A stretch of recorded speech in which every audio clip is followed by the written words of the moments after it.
Okay guys, it is that time. It is time for me to start reading SPFBO books. If you guys have no idea what I'm talking about, this is a self-published fantasy blog off hosted by Mark Lawrence, and it is focused on fantasy self-published books and really getting eyes on these books and finding the top 10 and then the top fantasy self-published book of the year. This year was an absolutely incredible year. It filled up so fast with so many amazing authors, and I always like to follow the competition. But this year I get to do it in a little bit more of an official standpoint because I'm going to be part of the culling team for Cassidy from Coverage with Cassidy, who is an official judge this year. And she asked me to kind of help her with getting through that initial first batch of 30 to help find a semi-finalist, and then she is going to then pick the finalist from our group. I'm so excited to be able to do that because I follow along with the competition anyway, and so it's fun to be in a slightly more official capacity this year. The way that her group is going to work is there are 6 of us, and each of us is going to be reading 10 books. And I know you're thinking, well, Mel, that's 60 books. Yes. Each book is going to be read twice by 2 different people, so it has double the chances of potentially being a semi-finalist despite someone's maybe personal taste. And I think that that's a really cool way of doing things. So I have 10 books. My 10 books do overlap with someone else on the team, but I am only responsible for my 10 books. If you guys are wondering kind of what I have and why I requested those books or why I got those books, I will link a video up in the cards as well as down in the description box that kind of walks you through each of my book choices and why I wanted those books. So definitely check that out before watching this video if you're curious, but you definitely don't have to. I think I'm gonna do this kind of vlog style where I give you my initial impressions on the books, and then if I finish them, of course, my final impressions, and then we'll wrap this up at the end with my final ratings and what I'm going to be choosing as my semi-finalist. So I guess without further ado, let's just jump into the vlog. Okay, it's time to start the SPFBO books, and I'm so excited. I cannot move currently because I have a dog in my lap, but he's currently annoyed by how excited I am to be starting SPFBO 9 entrants. So excited to be helping Cassidy out. I've already done an intro to this, so you guys don't need to hear me gush anymore, but I will be starting with Pawn's Gambit by Rob J. Hayes. This is one that I think everybody is excited / nervous for us to have. And I'll be honest, I'm excited / nervous to have it. Rob J. Hayes is one that's been in the competition quite a few times. He's won once, he's been a finalist a couple of times. He's been around the block, he's written a few books. So he is definitely very well known in the indie and self-published community. I did really enjoy Eska by him, but I did not finish Never Die, which is in the same companion Mortal Technique series that Pawn's Gambit is in. So Pawn's Gambit is a companion standalone in the Mortal Techniques world, and there are 4 books, I believe. To me, it's kind of in a series, but not for the rules of the SPFBO competition, so it was allowed in. I, like I said, am a fan of Rob J. Hayes and his writing style, so I'm hopeful that I will really enjoy this one. I didn't look into a ton about what it is about. I know that it is Asian-inspired, Asian set, and like I said, I did start Never Die. The thing that I did not love about Never Die was just that it was action scene after action scene after action scene, and it got very repetitive for me. The thing that I loved about Eska was Eska and that main character. So we will see if I find the love for these characters that I did for Eska, but I'm excited. I cannot wait to get this ball rolling. Probably gonna check in with you guys about the 25% mark and then again at the end because this vlog is going to be quite long if I talk like I normally do. So I'm gonna try to be speedy, but you guys know me, I like to talk. So I hope you've got your popcorn, got your Dr. Pepper ready, and let's just have a good time. Hey friends, so it's time for a quick Pawn's Gambit update for you guys. I'm about 25% or so into this so far, and I'm enjoying it. It's Rob J. Hayes, it's well written, he's been doing this for a while, and I am enjoying it. It's about gods that every 100 years, I believe, have a competition to see who the next god of gods is going to be the leader, and in order to make it the most fair, they choose a champion, and these champions have to go find all of these artifacts. The first one that gets all of the artifacts wins. They're fire god becomes the leader of the gods. And I was really enjoying the lore. I was enjoying learning about all of these different gods and why they chose their champions, how the champions worked.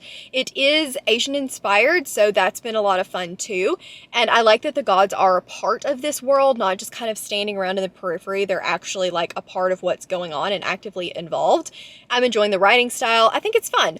It is starting to get a little bit repetitive. The beginning, the setup was really cool, but now we're kind of find artifact, have to do something to get artifact, do something else, repeat kind of situation. So my final rating is going to depend on how repetitive is it. Like, could it be more of a novella, or does it really shape up and give us something new and exciting and really like expand the plot? So we'll see how it goes. So far, not bad, enjoying it, and I will probably touch base once I finish. Hey everybody, so I have now finished Pawn's Gambit, so let's talk about that really quickly.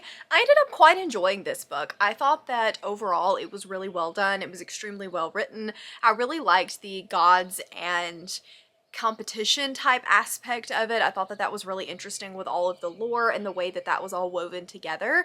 I will say that the quest part of things did kind of get a little bit repetitive from time to time. It's very bright. I probably should not have filmed this out here.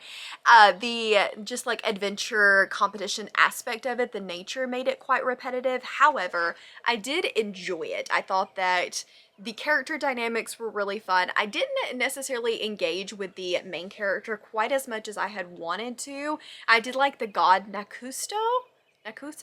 However you say her name.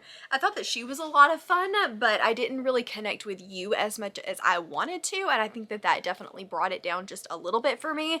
But the banter was a lot of fun, and I thought it was a good time. So for this one, I ended up giving the characters an 8. Plot was a 7 to a 7.5, just because of the repetitive nature of things. I don't know that he could have told the story much differently, but I do prefer when we have a more broad scope and plot rather than just the same type of thing over and over and over again. The world building got an 8, writing was an 8.5, and enjoyment was an 8. So that comes out at a 4-star for me.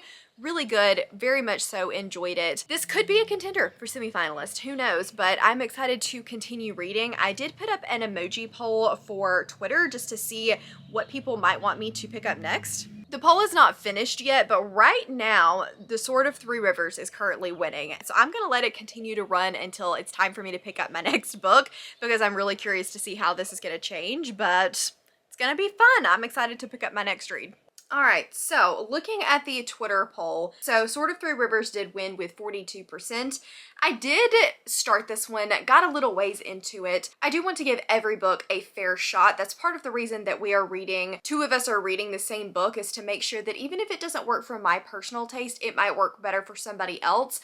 I don't think it's any secret that I am not a huge fan of the like classic macho man type of fantasy. I don't really know how else to describe that, but this one is essentially starting off with a guy that is in this small community-based type town. He's out with a crew member and something ends up coming up and trying to destroy them, and they set off on this type of quest. I personally just did not love the way that this was written. It was very choppy for me, and I just felt that it was hard for me to get engaged in the story. You could also tell that the author was trying to include humor and sarcasm into the story, but it just wasn't translating well for me personally. So hopefully that will work for the other reviewer that has this book, but unfortunately for me, it was not something that I was overly engaged with, so I did decide to not finish this particular book. Then I put a poll up on Instagram. The City of Mages will be next up for me. I do have the audiobook for this that was gifted to me by the author, so I will be listening to a little bit of that and reading it, and hopefully it's a win.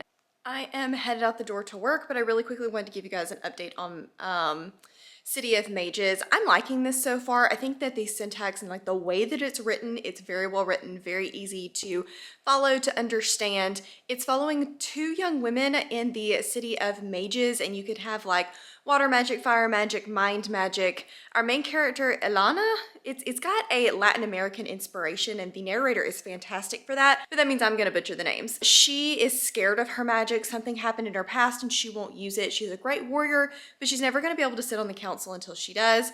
And then they find a woman out, or a girl out in the woods, that is very good at her magic, but she doesn't want to be there. She's looking for a home elsewhere. I don't really have, I'm about halfway and I haven't really gotten to like the overall arching plot yet. There was a lot of setup in the beginning. I think my biggest complaint with this is it is very repetitive.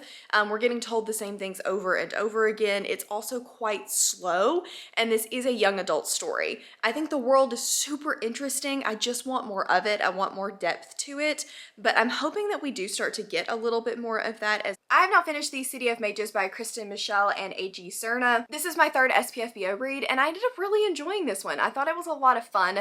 This is a very young adult story. It's not necessarily one that's got all of this epic world building, and it did lose a little bit of intrigue for me because of that. So it's not that this was a bad book by any stretch of the imagination. It just didn't work as well for me because of that. And I have asked my other reviewers to consider taking a peek at this if they think that they might enjoy it. But it is queer, which I thought was really cool. It was done in a supernatural way. One thing that it wasn't just like put in there for the sake of being there. You could feel that it was very natural to the authors, and I thought that that was extremely well done.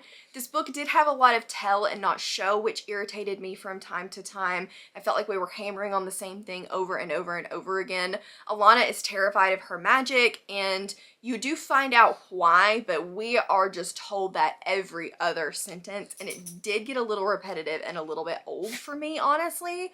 But I did like the way that the ending was done. The pacing really sped up toward the end. I liked the sprinkle of politics, but I do wish that that had been a little bit more explored.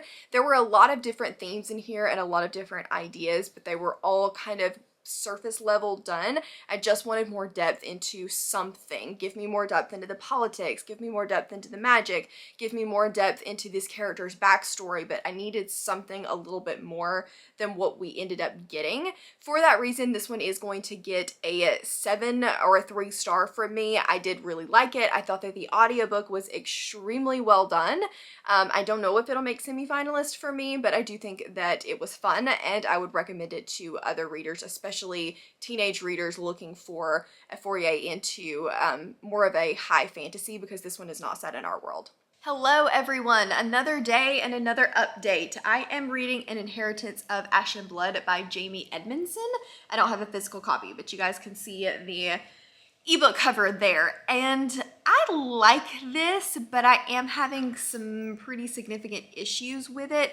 I can see what the author is trying to do, and I think that the bones of a story are there, a good story are there, but I am having a little bit of a hard time with the lack of world building. I just don't feel like we're getting much of that. It's almost like the author expects us to already know what's going on, and I know that this is a sequel series or a companion series, and I do not feel like you have to have read the companion series in order to be able to understand what's going on in this story at all. However, it does quite feel like the author did all of the groundwork in the previous series and then just forgot to put it into this one, like forgot that there might be readers that have not read the previous series reading this one. So the world just does not feel very fleshed out to me. The magic and the hierarchy of things just feels kind of flat, I guess.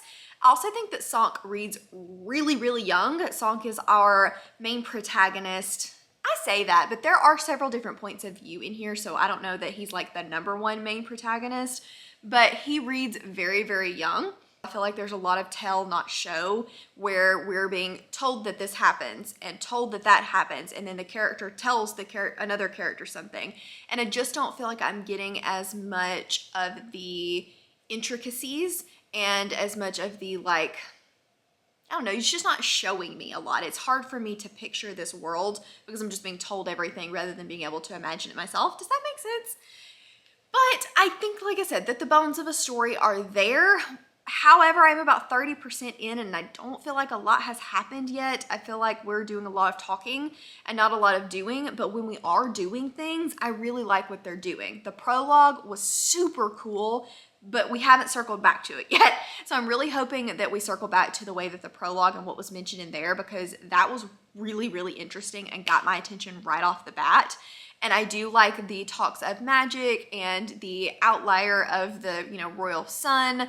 I think that that is all being done well. I just want to know more of it. So I'm going to continue reading that one. It is a little on the long side, and I'm not very far in, like 30%. But I will let you guys know probably once I'm done with it, unless I have a lot of changing thoughts in the interim. Okay guys, so let's chat 2 books for SPFBO now. I need to give you my final thoughts on Inheritance of Ash and Blood. This one I didn't love. I just don't think that it was the book for me. I don't have a whole lot more to say than what I said in my previous clips, but basically I just felt like a lot of the world building was missing in this one. And again, I don't know if that's because of the book itself or if that's because the author had previously done most of the world building in the companion series that came first and they just didn't feel the need to reiterate that. I'm not really sure, but it caused me to not really have a connection with any of the characters. That kind of felt a little on the flat side to me. I also felt that there was not a lot of forward movement in the plot for this one for me. I just never really knew where the story was going and what direction we were planning to go in long term. It did start to circle back around to the prologue, but it probably wasn't until the 60 or 70% mark when we did that. When we did, I was a lot more interested. I did like the magic discussions and I thought that the turned ones were really cool, but ultimately I don't think that this book was the book for me. And then we also need to talk about Summoning and Sacrifice. This one is about a world where you can go between planets and different planets have, or different worlds have, different gods and goddesses associated with them.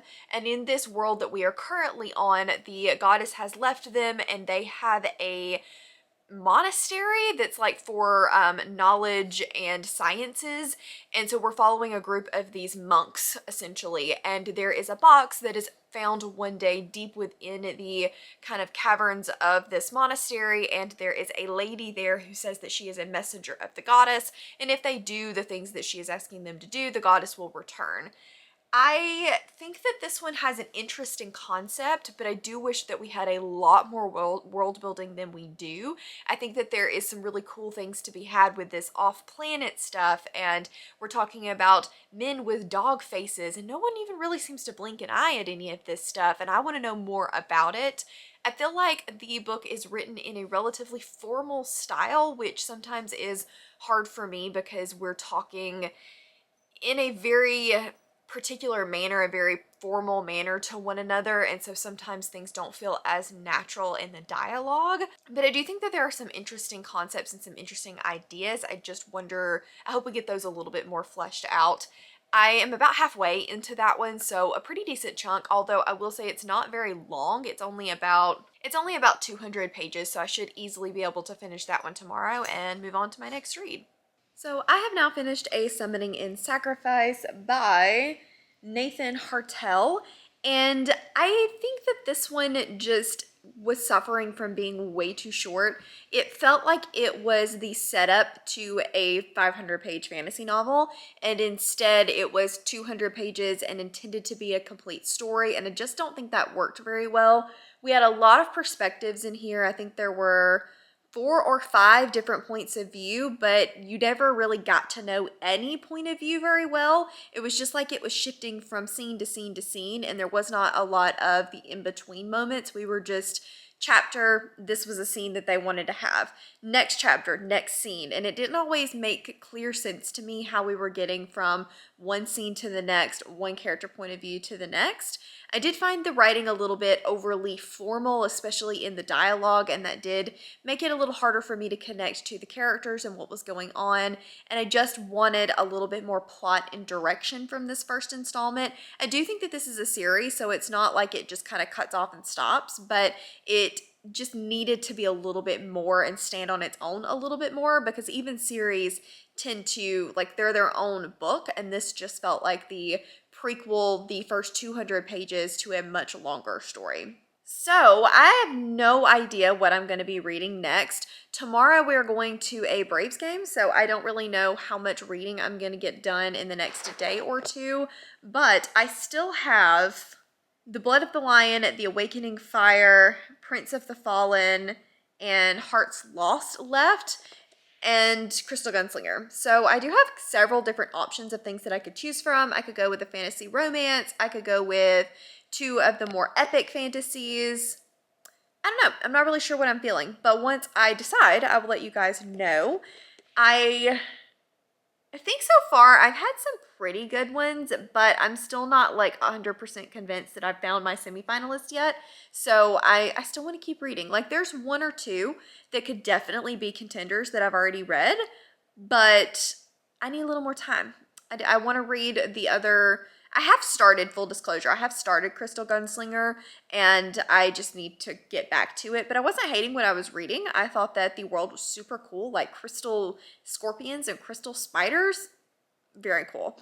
But I do need to go back to that one, and I need to start the other 5 to just kind of see how I'm vibing with everything and what's going to end up being my semi-finalist. So I did just want to check in with you guys because I have read about 20% of Crystal Gunslinger, and I think I'm going to put this one down for now. I might come back and revisit it later, but at the moment, it's just kind of lost my attention a little bit. I think that the world to this story is super cool. We have crystal spiders and crystal scorpions and things like that, and it's about this world where the scorch has happened, and essentially part of the world was, I don't know if it was taken up in flame, but it created crystal beings.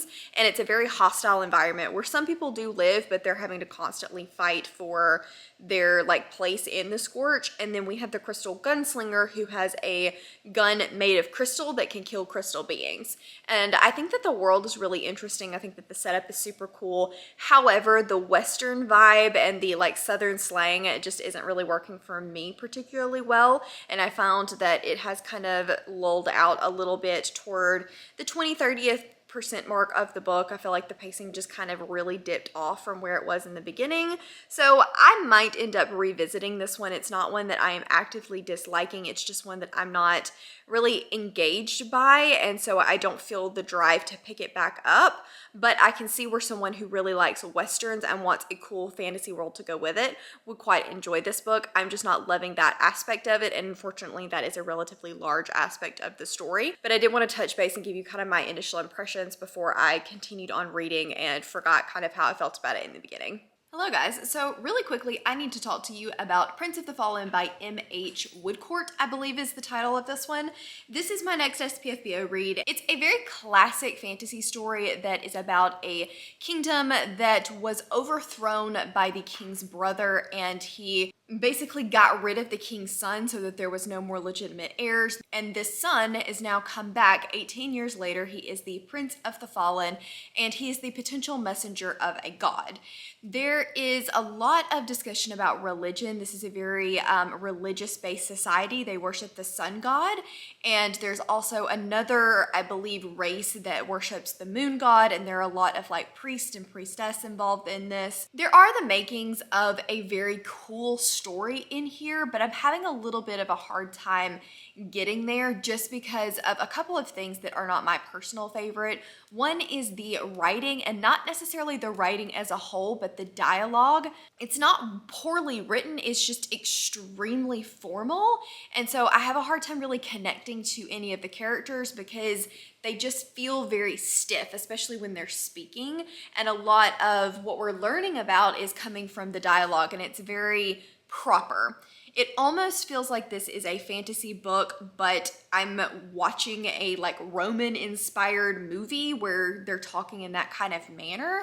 It's just very formal. Nobody has an informal speech to them. Even people that are supposed to be very familiar with one another speak in an extremely formal manner. And that's fine. It's a stylistic choice. It's just not a stylistic choice that I like. It takes me out of the story when I feel like I'm having to work to read the dialogue. It does translate a little bit into the prose of the main story, but not to nearly such a significant extent. Sorry, Ollie's decided it's playtime. I think it's just gonna hurt me really getting invested in the characters. I also feel like we're just not getting a whole lot of world building in this. Of course, at the exact moment I decided to film a clip. We're not getting a lot of world building in this, unfortunately. You're told that there is this sun god that they're worshiping, and you're told that they're doing all of this stuff, but it's like, I don't know, I wanna learn a little bit more about the religion and how they feel about everything and why they're worshiping this sun god. So it's not that I'm having to learn about it as I go, it just seems quite surface level to me at the moment. We're learning a little bit more about the spirits that the Prince of the Fallen can see, and I think that that's going to turn out to be really cool. I just want a lot of culture. I think this book has the potential to really set up a super cool world with different cultures and different mindsets and like this warring society. But I think what we're gonna get is a little bit more of a classic style fantasy. We'll see. I am enjoying this. It's definitely not one that I dislike or I want to stop reading, but I'm curious to see if it goes in a direction that I personally am going to like, or if it's going to lean more into that classic fantasy style that is not my preference. And I think whichever direction it goes is going to play a pretty large impact on me, simply because personally I'm not loving the writing and therefore I'm not connecting to the characters, so the plot is going to play a really big role in my personal enjoyment for this book. Hey guys, so I did just want to check in and to let you know that I am now on about chapter 13 of Prince of the Fallen, and something just happened in chapter 12 that I think opened up a really interesting discussion into the religion that I quite enjoyed. I do think still that I want a little bit more into why these rituals are happening or what purpose they serve. So I don't necessarily need to know all of the ins and outs, but I do want to know, okay, well, this particular ritual is to get us harvest for the next year, or this particular ritual is for this. And I do want a little bit more of that. And if there's not really a reasoning behind it, like, that's fine. But I do wish that we were just kind of given a little bit more information into that. I will circle back to what I liked and what conversation it opened up to, but I do think that the writing is settling in a little bit. The dialogue is still really formal, but I think maybe I'm just getting used to it at this point. But chapter 12, I do want to mention a quick trigger warning. It is literally just that one chapter so far, and I kind of already knew about it just based off of some other people's reviews, but I liked the conversation that it opened. However, I know it will be difficult for some readers to read, so I just quickly wanted to give you that trigger warning. I'm going to hold my hand up to tell you what the trigger warning is, and then when I put it down, you're good. It's going to take like 5 seconds. Okay, you ready? Child sacrifice and infant death. Okay, there you go.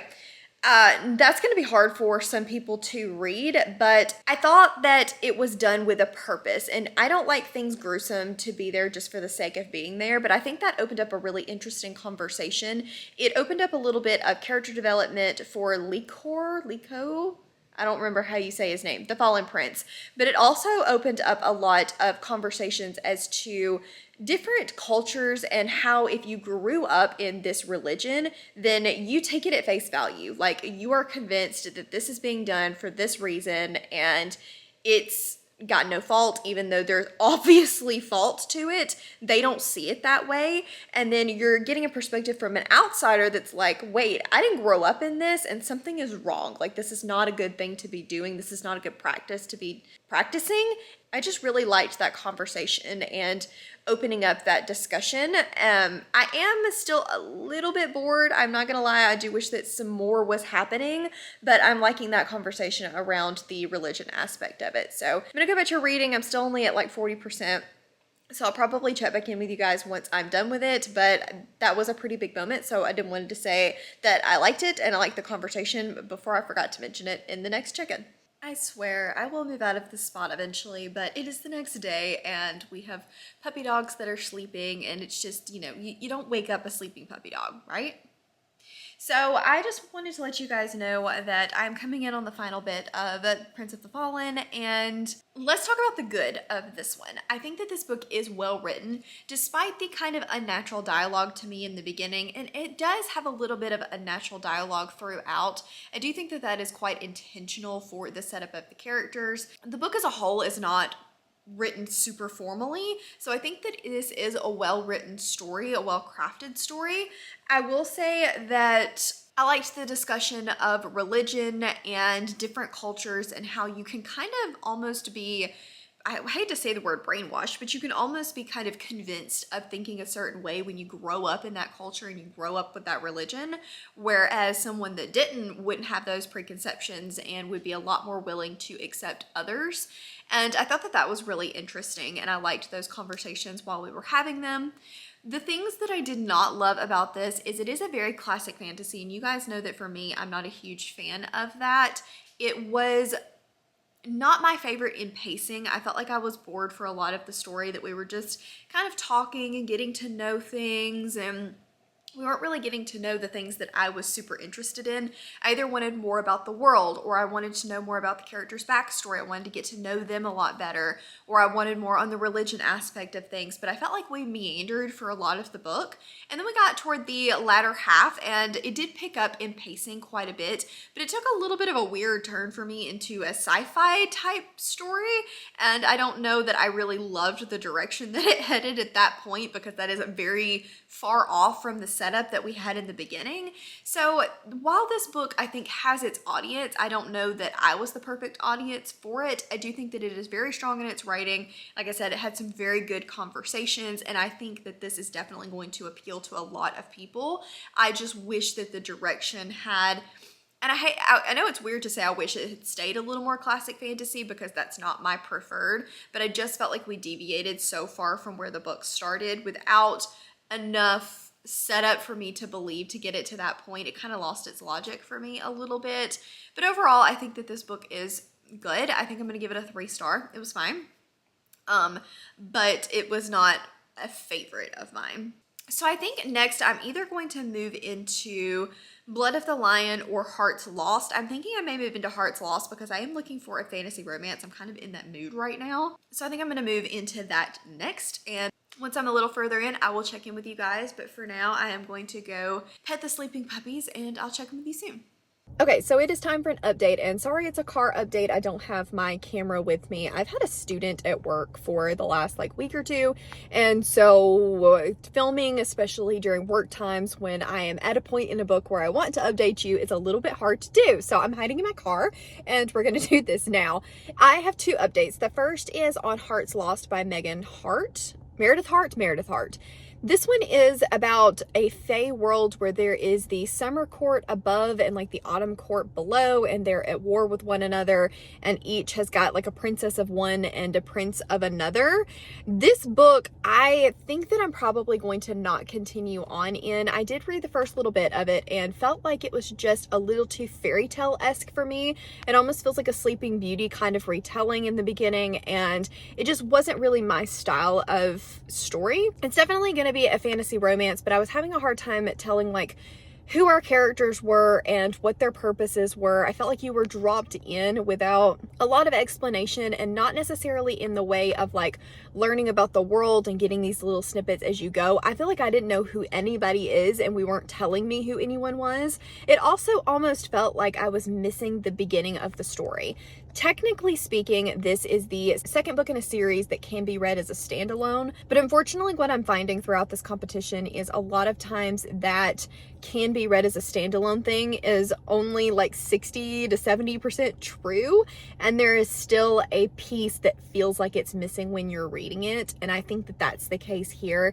I feel like I'm missing the beginning to the story. I feel like I'm missing the context to what's going on, and so unfortunately it's just not really working for me. So I think that I'm going to put that one down. We are only judging it off of book 2 and not including book 1 at all, and so I did want to kind of do this just from a book 2 standpoint, but I just feel like you really did probably need that bit, and we are not getting the information that I would have hoped for. So hang on just a second. I need to turn the air back on a little bit because it's kind of toasty in here. Okay, so then I also wanted to update you guys because I've started Blood of the Lion. And this one I am quite enjoying. I'm about 25% in so far, and this is following 3 characters. One who is a king, one who is a peasant woman whose parents were recently murdered, and she has now got this blade that she is trying to keep hidden, and one that is a dragon rider. And I'm liking these 3 different points of views. Sarah is definitely more of the easy to read perspective where you're learning a little bit more about kind of the world from an outsider's point of view. Cyrus is the dragon rider, and you are getting some lore from him. And then Morai is the king, and that's where a lot of the world building is coming from at the current moment. I like all of our characters. I think I'm the most interested in Sierra and Morai's point of view at the current moment. One thing that I'm struggling a little bit with this book is not the info dumps, but the sheer amount of exposition in this story. So we can go 10 or 15 pages sometimes without a lick of dialogue, and it's just constantly telling you about things that have happened, whereas I would almost rather have seen some of those things happen rather than being told that they did. But it's not really enough to super hammer my enjoyment. It's just something that I am noticing and I wish was done a little bit differently just for my own personal enjoyment. But overall, I think that the world is really cool. I think that the magic system is going to be really interesting the more that we learn about it. We have energy harvesters, which are the magic wielders, and they can harness usually light energy. Dark energy is there too, but it's like the chaos of the world. And the light energy can be used to like throw rocks or manipulate the elements. I think that that's done in a pretty cool way. I'm still trying to figure out where the dragon thing is coming from. We don't really have a lot of explanation as to why that is there right now. It doesn't really make as much sense to me in the world standpoint, but overall, I am enjoying this story. Again, there are bits and pieces where I'm like, I don't love that. But for the most part, I'm having a really good time. I'm interested. I want to continue. It is quite long, so I'm only about 25% of the way in. But once I have gotten a little bit further, I will give you guys another update. But so far, so good. Hello friends, so I am back to tell you that I am now halfway through Blood of the Lion. This is not a very good picture of it. I have the paperback, I'm just too lazy to go get it, so I'll get that for the final clip. But I'm really enjoying this one. There are moments of it where the plot kind of lags a little bit, or there's some things that I'm just like, I don't know if that would happen that way, and it takes me out of the story a little bit. But for the majority of it, I'm intrigued. I'm curious as to how this world is going to shape out and what the plot is actually going to be honest, because I feel like we haven't really gotten a whole heck of a lot of plot yet, and I think that's where some of my pacing issues are coming from. I just want to know a little bit more of what the story is going to shape up to be, but I'm liking the different points of views, and I'm liking what we're finding out about the world. Morai is definitely a morally gray character, and I'm appreciating that about him. And then we have that contrasted by Syrah, who is more than she seems to be, and Cyrus, who is a dragon rider. And I think that those 3 points of views are complementing each other pretty well at the moment. But yeah, other than just really wanting to know where the story is headed, I'm having a good time with it. I'm liking learning more about the world and these gods and the religion and who believes and why they believe versus who doesn't and why they don't. And I'm curious to know more. So really that's all I have to say. That's the main update for you guys. But so far, so good. I'm interested, and if it stays the way that it is now, I would definitely continue on into the sequel. But I'm gonna go read some more of this because I really want this vlog to go up sooner rather than later, and if I don't get to reading, that's not gonna happen. So I am definitely going to go back to this. It's a chunky book. I know that you can't tell that from the Kindle, but it's like 500, 600 pages, something like that. So I definitely need to get back on it because halfway still means that I have a very large dent to make. But once I'm finished with it, I'll come back, I'll chat with you guys, and then we will move on to the final book, Awakening Fire. Hello, so I just wanted to come and update you guys. I finally went and got the physical book, and I have now finished Blood of the Lion by C.D. McKenna, and I really enjoyed this. I think I told you guys kind of what this is about, but it is an epic fantasy book. I did discover upon looking for the second book in this series that it is a 9-book series, so we have a long way to go before the end of the series comes to fruition, and I think that that makes some of the things that I didn't love as much about this book make a lot more sense. For one, it is an extremely slow burn story. I was never really bored, but I will say that I did read this quite slow over several days, and so that could have had something to do with it. I did find that I was typically engaged in wanting to know what was going to happen next, but this is not a super fast moving plot.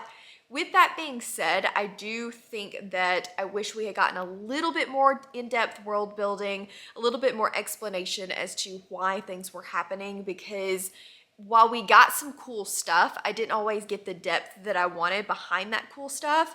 However, I'm wondering if it's kind of one of those cases where she introduced a bunch of things to then slowly start to introduce you to more over time because of how long the series is, which is not my favorite way of doing things, but I also can understand it.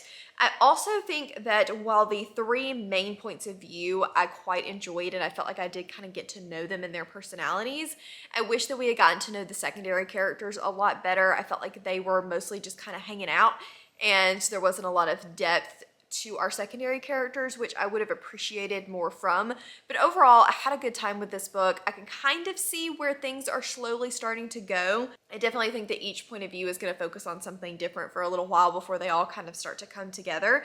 But I do think for sure that I'm going to continue on in the series. I quite enjoyed this. I think that it was a solid fantasy read, and I'm going to give this one a 3-star. So then that just leaves The Awakening Fire up next, the final book for SPFBO. I cannot believe that I am almost done with my batch to pick a semi-finalist, so you guys hang tight. Let's get through Awakening Fire, and then I will run through my just general thoughts and ratings for all of the books, as well as what my semi-finalist is going to be for Covers with Cassidy.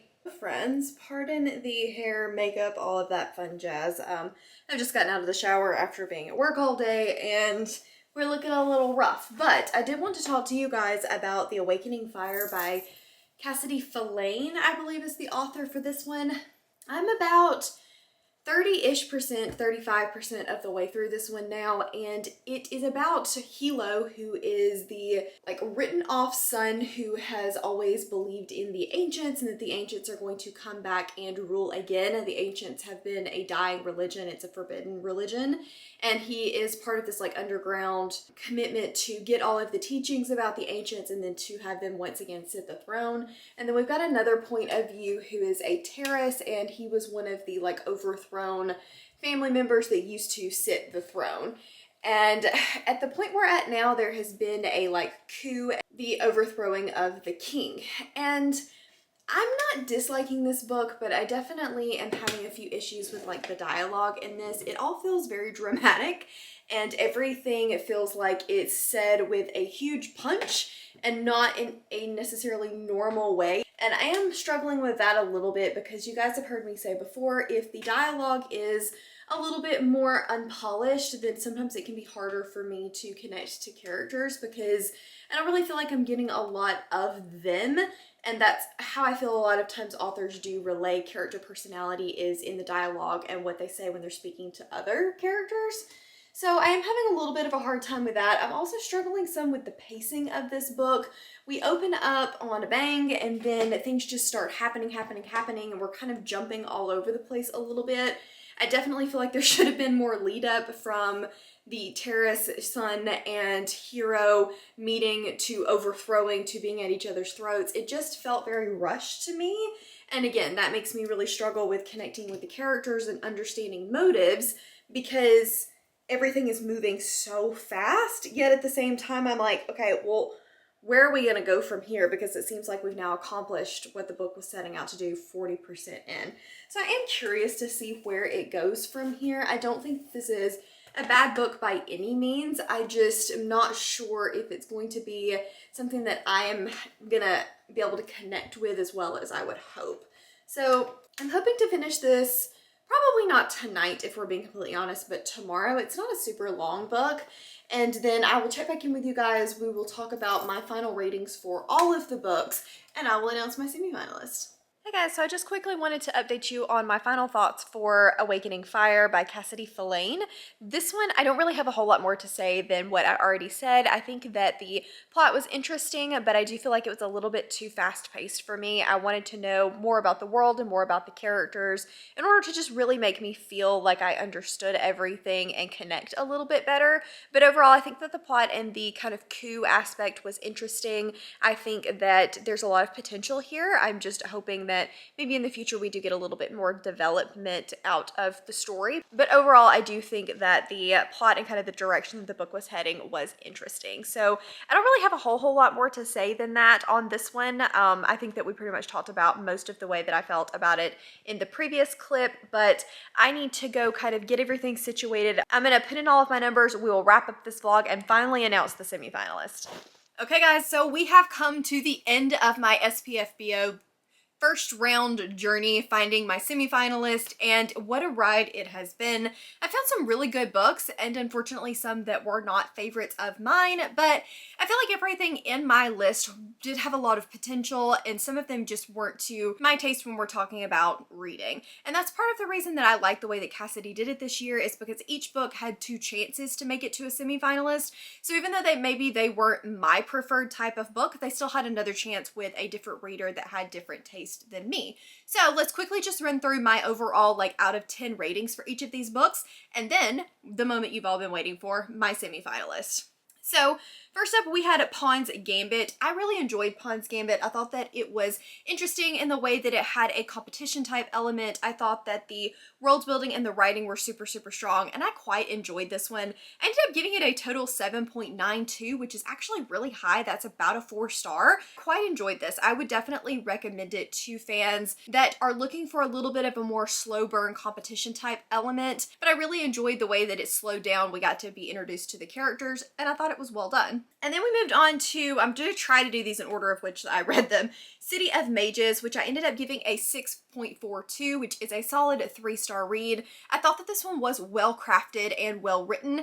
It does read a little bit more on the young adult side, which is typically not something that I gravitate to, and I would have wanted just a little bit more fleshed out in general in the plot and the characters. I would recommend it to people that are looking for an LGBTQ+ YA book. And then I think I moved on to A Sword of Three Rivers, which I did decide to put down. It was not a style of book that I personally enjoy. It was very classic fantasy, very let's go out on an adventure, sword fighting kind of story, and it just was not my thing. And then after that, I think I moved on to An Inheritance of Ash and Blood. This one I had hopes for, but I just never connected to really anything in the story.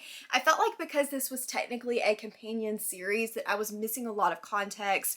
I felt like I was missing a lot of world building and a lot of character development, and unfortunately because of that I did quite struggle. I loved the prologue and I really liked it when we wrapped back around to what was in the prologue, beginning to middle bit. I felt like something was missing, I think.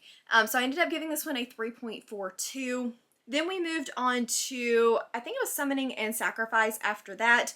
Pretty similar concept where I just felt like I was missing a lot of the foundation for this. It did have a really, really cool idea about a fantasy world where people came in from different planets and there were gods and the gods were going to come back and rule again. I thought that it was a really interesting concept.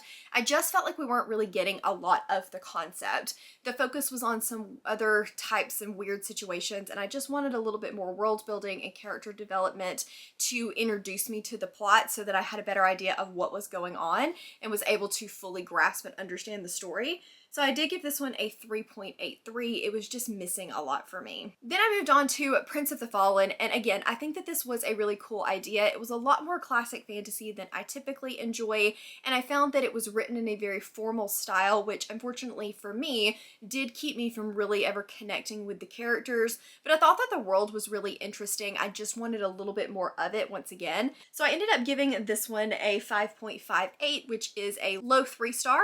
Then I moved on, I think, to Crystal Gunslinger, which did have a lot of promise in the beginning. I was loving the world. I really thought that the Scorch and the crystal creatures were super, super cool.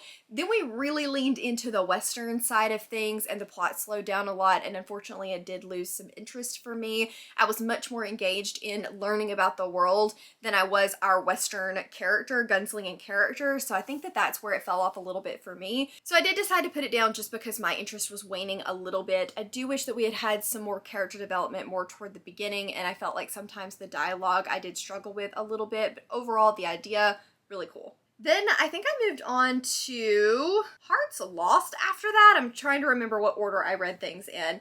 And Hearts Lost is another one that I did decide to put down. This is a very fairy tale-esque story. It is also the second book in a series that can be read as a standalone. And unfortunately what I found throughout this process is those books that did say they were seconds in series that could be read as standalones, most of the time I went in feeling lost. I went in feeling like I didn't understand the world. I didn't understand some of the characters and the motivations, and I felt almost like I was missing part of an inside joke. And that's kind of, not that this book was written as a joke, it's just, you know, that feeling when people are talking and they have an inside joke and you have no idea what's going on. That's kind of how I felt in this book, constantly like I was missing something. So I did decide to put this one down, combined with the fairy tale-esque writing and the fairy tale-esque plot that we were getting. It just was not going to be the book for me. Then I moved on to Blood of the Lion, which I quite enjoyed. This is a very high fantasy type story. We have morally gray characters, we've got dragon riders, we've got gods. While this story is quite slow and I felt like it only scratched the surface of the world and what we were expecting to see from the world, and I do wish we'd had a little bit more secondary character development, I could really see a lot of promise in this story, and I am interested in picking up book 2, which is always a good sign. This is apparently a 9-book series, so that kind of explains a little bit why we only scratched the surface of the world in this one, is because there's a lot more to come, and I'm excited to see how the author progresses and to see what comes in future books. I gave this one a 7.67, which is a super high 3-star. Then last but not least, I did read The Awakening Fire. This one has a very, very fast-paced plot. It kind of just starts and then does not stop until you get more toward the end of the story. And while I can appreciate a fast-paced plot, I did want it to slow down a little bit so that I could get to know the characters better, get to know their motivations and the world a little bit better so that the plot had more impact on me. We were talking about these ancients, which sounded really, really cool, but I never felt like I fully understood what the ancients were and what they were trying to accomplish, and I never really felt like I understood my characters beyond their like immediate motivations. However, I do think that this has an interesting plot. I think it was well plotted, so I gave that one a 5 out of 10. Alright guys, so now that you have kind of recapped all of my basic thoughts, you know all of my ratings, it's time for me to announce my semi-finalist for SPFBO 9 out of Cassidy's picks. So without further ado, I am going to be nominating 2 kind of. The first one and my true semi-finalist is going to be The Blood of the Lion by C.D. McKenna. This one just really surprised me. I was hopeful that I was going to like it based off of the blurb. I'm so glad to say that I did enjoy this one. I think that it is well crafted. I think that it is extremely well written, and I cannot wait to read book 2. I actually have it in my Amazon cart to purchase. So this is my official recommendation for my semi-finalist for Cassidy to read. She's going to read all of our semi-finalists and pick the finalists. So may the odds be ever in Blood of the Lion's favor. And then I also wanted to give kind of like a not really runner-up semi-finalist, but a secondary semi-finalist. She said we were allowed to do this, and that is Pawn's Gambit by Rob J. Hayes. I quite enjoy Rob J. Hayes' writing. I thought that this story was also extremely well crafted. I liked the competition element to it, and I thought that it was very well done. It actually got the higher of the scores between the two. However, Blood of the Lion I think is just a cool story that I do want to see get some love, so I am going to be pushing that forward as my official semi-finalist. Thank you guys so very much for hanging out with me. If you've read any of these books, let me know what you thought down in the comments below. Let me know if you are following the competition, and if you just want to tell me that you were here and you watched and you hung out, leave me a lion emoji for our semi-finalist. Thank you so much again to Cassidy for allowing me to help with her initial 30 batch and help her narrow down some awesome books down to even more awesome books. As always, links to my Patreon, Instagram, Twitter, and Goodreads are all in the description box down below. Thank you guys so much for watching. Give this video a big thumbs up if you liked it, and subscribe if you want to, and I will see you guys in the next one. Bye!